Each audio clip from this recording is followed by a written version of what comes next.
Kilala din ang pagkatao ni Caprice Cayetano at bakit siya sikat at botong-boto ngayon sa PBB Collab 2.0. Gumagawa nga ngayon ng sarili niyang pangalan ang kapuso star at dating child actress na si Caprice Cayetano habang siya ay nasa loob ng bahay ni Kuya. Kapansin-pansin kasi ang ibang kilos nito na talaga namang hinahangaan ngayon ng mga manonood, maging ng mga kasama niyang housemates. Ang mga viewers naman ay nagsabing big winner material si Caprice kahit ilang araw pa lang nila itong napapanood sa reality show. Wala ngang bukang bibig ang mga netizens, kundi ang pagsasabi na naturuan ng magandang asal ang young actress at napalaki ito ng maayos ng kanyang mga magulang. Hindi na nga iba sa mata ng mga viewers si Caprice dahil maliit pa lang siyang bata ay napapanood na siya sa ilang mga TV shows ng GMA7.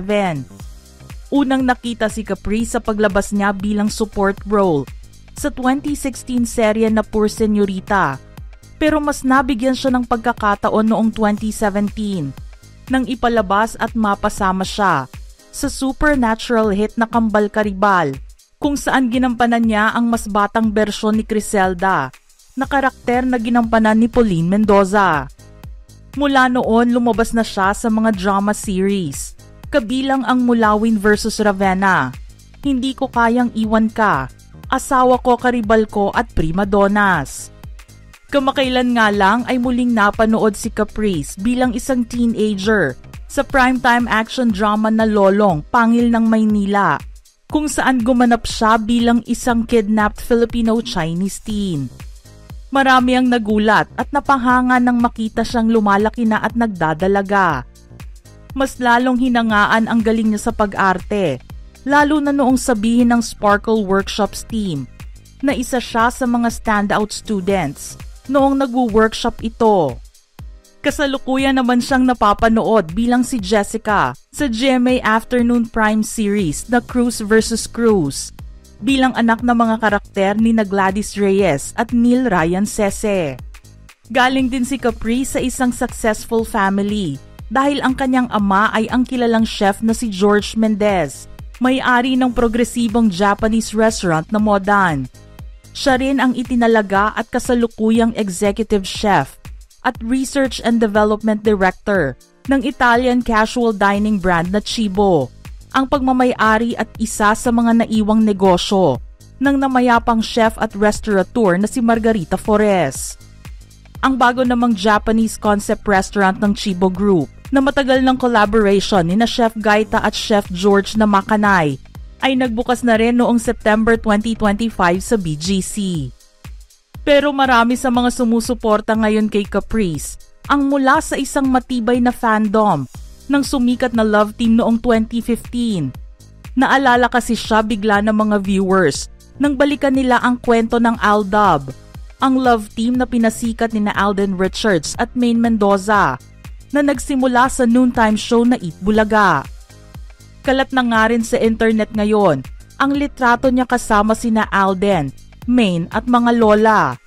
Sa mga nakapanood at tumutok sa kanilang love story noon sa Kalye serye segment ng programa, masasabi talagang isang phenomenal journey ang pinagdaanan ng dalawa, lalo na noong sila ay umabot sa kasalan.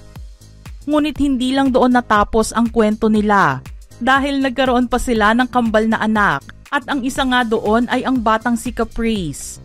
Siya ang ikinakwento ng mga lola ni Yaya Dub na sina Lola Tinidora, Lola ni Dora at Lola Tidora, na apo nila na itinago sa Amerika ng matagal na panahon at muli na lang nakabalik sa spin-off na ginawa ng MZ Productions at APT Entertainment, released through GMA Network. Ang pelikulang ito ay ang Train Ubusan, The Lolas vs. Zombies, na ipinalabas noong 2017. Si Caprice ay gumanap sa papel ni Charmaine na nagdiwang ng kanyang 9th birthday kasama ang kanyang mga lola. Pero nagkaroon ng maraming balakid ang selebrasyon na kanilang gagawin para sa kanyang espesyal na araw. Hindi man nakasama ang Aldab sa nasabing pelikula. Narinig naman ng mga fans ang boses ni Maine at Alden na nakipag-interact sa anak nilang si Charmaine.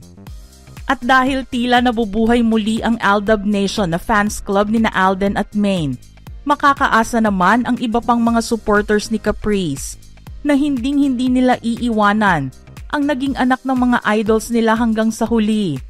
May ilang mga netizens na nga ang nagsasabi ngayon pa lang na nasa Big Four niya si Caprice at wag daw hahayaan na maiboto ito para ma-evict. BBS o Big Brother Save lang daw palagi ang gawin nila sakaling malagay sa alanganin ang sitwasyon ni Caprice sa loob ng bahay ni Kuya.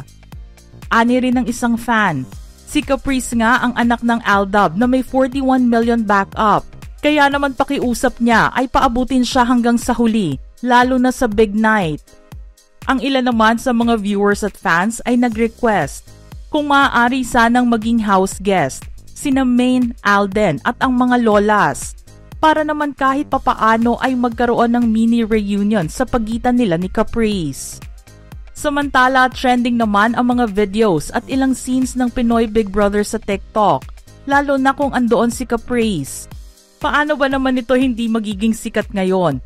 Bukod sa pagiging anak ng Aldab, ay masipag din siya sa gawaing bahay. Kulang na lang nga siguro ay siya nang maglinis ng buong bahay ni Kuya sa kasipagan niya. Pero mabuti na lang din at nagkaroon na sila ng division of chores sa bawat housemates, kundi ay magiging cleaning diva pa si Caprice. Nakita kasi na sobra ang pagiging metikuloso niya, lalo na pagdating sa paghuhugas ng mga pinggan. Isang eksena nga na ipinakita ng PBB noong nakarang araw ay ang pagsipat ni Caprice sa isang baso na kanyang hinugasan na para bang kailangang makatiyak kung magkapareho ito ng linis sa isa pang baso na hinawakan niya. Nakita rin ang pag-ayos niya sa mga tasa na nakasabit para ito ay maging pantay. Aminado naman si Caprice na hilig din niya ang paglilinis, lalo na't naturuan siya ng kanyang mga magulang. Pabiro rin niyang sinabi na para na siyang mayroong OCD o Obsessive-Compulsive Disorder dahil sa paraan ng pag-aayos ng mga bagay o gamit sa bahay. Isa rin sa mga kinakikiligan ng mga manonood kay Caprice ay ang tila magiging tambalan nilang dalawa ng housemate na si Lee Victor. Nagagawa na kasi sila ngayon ng love team at nabigyan na rin ng pangalan na Caply ng mga netizens. Nasimula na kasing magkatuksuhan sa bahay nang malaman ng mga housemates na may crush si Lee kay Caprice. Iyon nga lang kahit natutuwa siya sa mga kasama sa bahay, marahan namang sinabi ng Kapuso star na hindi love team ang hanap niya sa pagpasok sa PBB. Napansin din nga ang pagiging concern at maalaga ng kapamilya housemate na si Crystal Mejes sa kanya kahit sa pagpasok nila noong unang gabi pa lang. Marami pa nga ang kaabang-abang na maipapakita si Caprice sa loob ng bahay ni Kuya. Hindi nga makapaghintay ang mga netizens na mas makita pa ang charming at lovely personality niya na noong simula pa lang ay napansin na sa pagpasok niya sa bahay. Wala pa ngang isang linggo matapos ang pagbubukas ng PBB House, pero excited na ang mga viewers na mas makilala pa nila ng lubos ang ugali ni Caprice. Kahit na masyado pang maaga para sabihin, sa tingin nyo ba ay kaya niyang makuha ang big winner title para sa season na ito? Mga ka-showbiz peeps, anong masasabi nyo sa ating istorya ngayon?